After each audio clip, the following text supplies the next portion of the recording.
membuat materi safety talk in class. Bismillahirrahmanirrahim. Assalamualaikum warahmatullahi wabarakatuh. Sobat Safety, ketemu lagi bersama saya dalam agenda obsesi.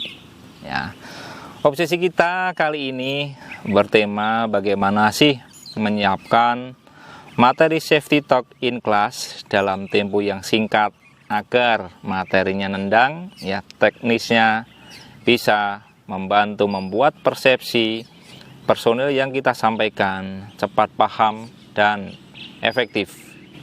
Sebelum kita lanjut, jangan lupa subscribe, like, and share untuk mendapatkan notifikasi video menarik saya berikutnya.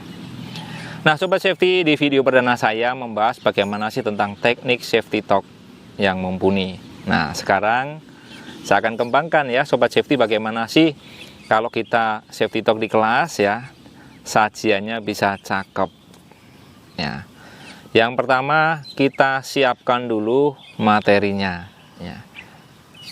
Materi kita pilih dari materi yang harus dilakukan ya, praktis di lapangan ya, supaya teman-teman bisa paham dengan singkat. Yang kedua, atur waktu maksimalnya 30 menit lah ya, plus diskusi. Nah, bagaimana kita juga harus menyiapkan slide presentasinya secara singkat ya. Buat saja 5-7 slide ya.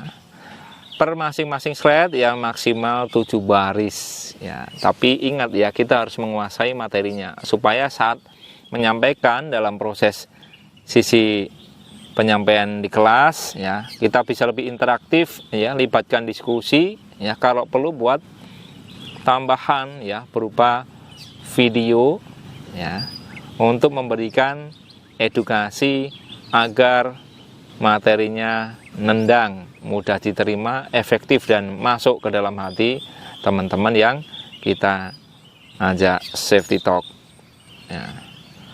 Poin yang kedua, siapkan audio yang cukup ya, dari kapasitas ruangan, jumlah personil dan sound sistemnya harus disiapkan dengan baik ya Sobat Safety, termasuk kesiapan layarnya, proyektornya harus disusun ya, view-nya yang cakep ya, supaya bisa dilihat seluruh audiens dengan jelas. Nah, kita yang memaparkan selain menguasai mental ya, harus ya pandangannya ke audiens ya. Jelaskan dengan singkat, padat, tegas ya. Kalau memang diperlukan untuk edukasi sentuhan, kita bisa berikan video motivasi ya, singkatlah 3-4 menit ya, supaya Sobat Safety yang kita edukasi melalui safety talk dalam kelas ini bisa lebih masuk.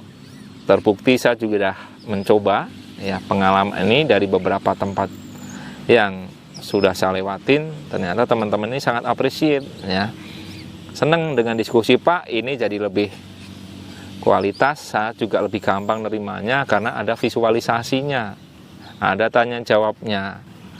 Itu Sobat Safety ya, jadi jangan malu ya, jangan putus asa berkreasi cara mengedukasi personil di tempat kerja. Lakukan dengan kreatif, proaktif dan solutif ya. Sesuaikan temanya, lakukan terjadwal ya, misalkan sebulan sekali tidak apa-apa Sobat Safety ya. Kita tinggal koordinasi saja dengan penanggung jawab pekerjaan atau departemen atau divisinya ya, di custom ya, supaya apa? Metodenya bervariasi ya. Dan ini bisa membuat kita lebih terarah ya, dan juga lebih berkelas nih tampilan safety talk-nya. Supaya apa? Kalau kita melakukan edukasi tanpa media yang cakep, slide-nya yang bagus, fasilitasnya yang mantap, wah, ini bisa jadi gagal di tengah jalan. Materi yang kita siapkan sia-sia Sobat Safety ya. Itu ya, mari kita coba sama-sama Sobat Safety. Jangan lupa berbagi kepada Sobat Safety semuanya supaya edukasi safety berjalan dengan baik, efektif dan efisien, tepat sasaran, dan bisa membantu mewujudkan Indonesia berbudaya K3 melalui media komunikasi yang dinamakan safety talk ini. Keep safety, walk safely. Assalamualaikum warahmatullahi wabarakatuh.